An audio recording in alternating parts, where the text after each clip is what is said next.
आप देख रहे हैं अनहोनी। अनहोनी में आज की कहानी हमारे साथ शेयर की है कुंदन जी ने। तो चलिए बढ़ते हैं आज की इस कहानी की ओर। काफ़ी दिन इधर उधर बैठकर गुजारने के बाद मेरी नौकरी लगी, जिससे मैं और मेरे परिवार के सभी लोग काफ़ी खुश थे।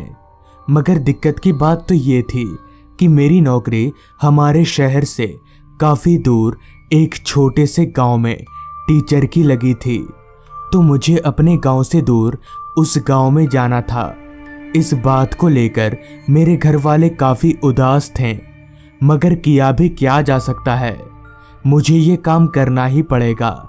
काफ़ी देर घर वालों को समझाने के बाद अगले दिन सुबह मैं ट्रेन पकड़कर छायापुर गांव के लिए निकल पड़ा। मैंने सुबह 9 बजे वाली ट्रेन पकड़ी थी और मैं शाम के 7 बजे छायापुर गांव पहुंच जाऊंगा, जिस कारण माँ ने मेरे लिए टिफ़िन दिया था। काफ़ी घंटे ट्रेन में गुजारने के बाद ठीक शाम के 7 बजे मैं छायापुर गांव पर उतरा तो अंधेरे ने उस गांव को पूरी तरह से घेर रखा था। वो स्टेशन काफ़ी छोटा और सन्नाटे में डूबा हुआ था। उसमें मुझसे थोड़ी ही दूरी पर बस मुझे एक आदमी ही दिख रहा था, जो एक टॉर्च लाइट लेकर खड़ा था। उस आदमी को देखकर मुझे लगा कि वो स्कूल के हेड मास्टर हैं, उस स्कूल के जिसमें मेरी नौकरी लगी थी। क्योंकि यहाँ आने से पहले मेरी उनसे फ़ोन पर बात हुई थी, तो उन्होंने कहा था कि मैं तुम्हें लेने स्टेशन आ जाऊँगा और तुम्हारे रहने का इंतज़ाम भी कर दूँगा। तो मैं चलकर स्टेशन पर खड़े उस आदमी के पास गया तो उस आदमी ने मुझसे कहा, भाई साहब आप ही हैं कुंदन? उस आदमी की यह बात बोलते ही मैं समझ गया कि यही हेडमास्टर अशोक हैं। इस पर मैंने बोला, हाँ हाँ मैं हूँ कुंदन, हेडमास्टर साहब।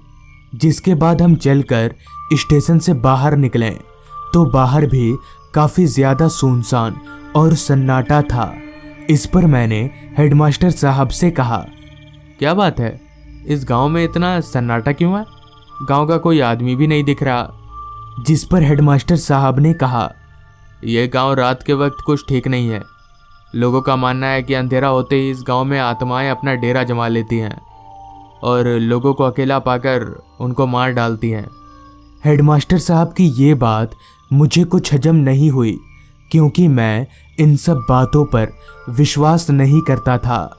अभी हम आगे बढ़ ही रहे थे कि तभी हेडमास्टर साहब ने दोबारा कहा, तुम भी थोड़ा संभल कर रहना। इस गांव में अंधेरा होने के बाद घर से बाहर मत निकलना, और हाँ, हमेशा रात को खिड़की दरवाजे बंद कर ही सोना। बात करते करते थोड़ी दूर चलने के बाद हेडमास्टर साहब मुझे घर के बाहर ले आए और चाबी देते हुए कहा, ये लीजिए आपके घर की चाबी, और अब मैं चलता हूँ, कल सुबह आऊँगा। इतना बोलकर हेडमास्टर साहब चले गए। जिसके बाद मैंने दरवाजे पर लगे ताले को खोला और घर के अंदर गया तो घर के अंदर का माहौल काफ़ी साफ सुथरा था। ये देखकर मुझे पता चल गया कि हेडमास्टर साहब ने मेरे आने से पहले ही इस घर को साफ कर दिया है। सुबह से काफ़ी सफ़र करने के कारण अब मैं काफ़ी थक गया था, तो मैं हाथ मुंह धोकर थोड़ा फ्रेश हुआ और सीधे सोने के लिए बिस्तर पर आ गया।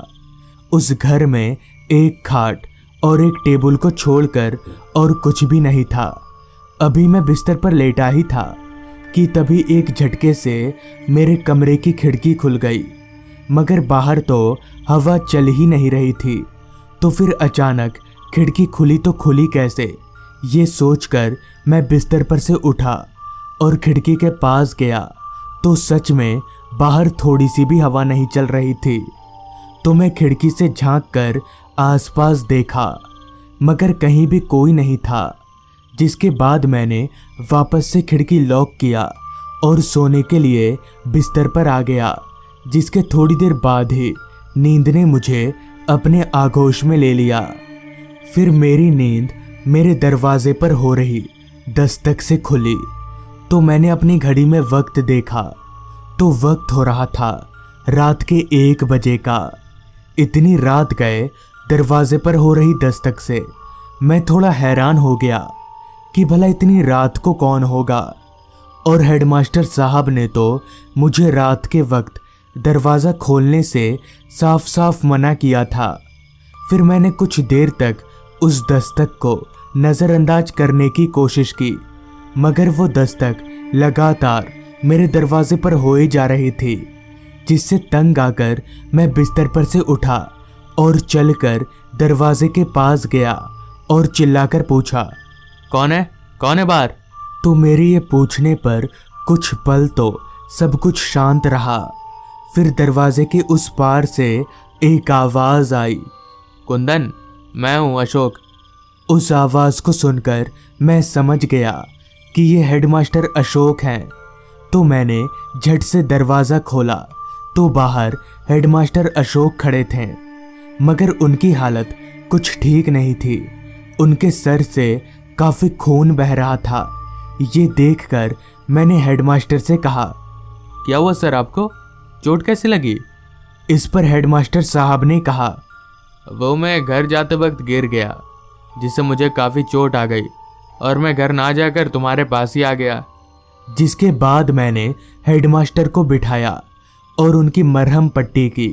मरहम पट्टी करने के बाद मैंने मास्टर जी को सोने को कहा तो वो भी सो गए, जिसके बाद मैं बिस्तर ज़मीन पर लगाकर सो गया। मैं इतना थका हुआ था कि मेरे बिस्तर पर लेटते ही नींद ने मुझे अपने आगोश में ले लिया।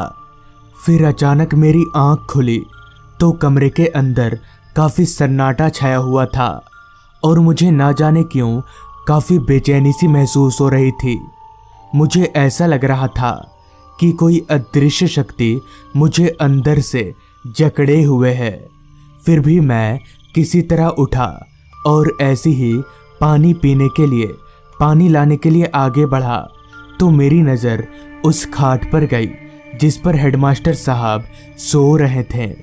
मेरी नज़र उस खाट पर पड़ते ही मेरे एकदम से होश उड़ गए और मेरा सर घूमने लगा, क्योंकि जिस खाट पर थोड़ी देर पहले हेडमास्टर साहब सोए हुए थे, उस खाट पर अब एक कंकाल लेटा हुआ था जिसकी आंख लाल चमक रही थी।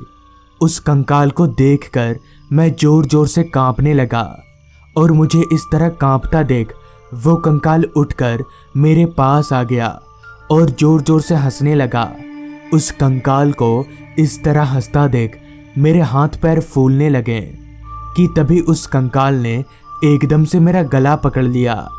मैंने किसी तरह हिम्मत जुटाकर उसके हाथ से अपना गला छुड़ाया और भागकर घर से बाहर निकला और उसी रास्ते की तरफ दौड़ने लगा जिधर से मैं आया था। अभी मैं भाग ही रहा था कि तभी पीछे से किसी ने मेरा पैर पकड़ लिया और मुझे उल्टा घसीटने लगा। फिर जब मैंने अपनी निगाहें पीछे की ओर घुमाई तो मैंने देखा कि वही कंकाल मुझे घसीट रहा है। अब मैं अपने बचने की उम्मीद खो चुका था और मैं अपने आप को मरा हुआ मान चुका था कि तभी मैंने जोर जोर से चिल्लाना शुरू कर दिया कि तभी मेरे चिल्लाने की आवाज़ सुनकर वहाँ 2-4 लोग मसाल लेकर आ गए, जिनके आते ही वो भूत हवा में धुआं हो गया।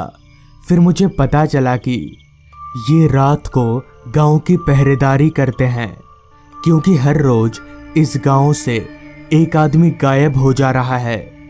ये सुनकर मुझे पता चल गया कि ये काम उस भूत का है। तब मैंने अपनी पूरी आपबीती उन सभी को बताई, जिस पर उन्होंने कहा, क्या बोल रहे भाई साहब आप? हेडमास्टर अशोक तो कल रात को ही लापता हो गए थे और उनकी लाश आज सुबह ही मिली थी। ये सुनकर मैं दंग रह गया कि हेडमास्टर अशोक भी भूत थे। तो दोस्तों, ये थी आज की कहानी। अगर आपको ये कहानी अच्छी लगी हो तो चैनल को ज़रूर सब्सक्राइब कर लें। तो मैं आपका दोस्त आर्यन जल्द ही मिलूँगा आपसे ऐसी ही एक कहानी के साथ।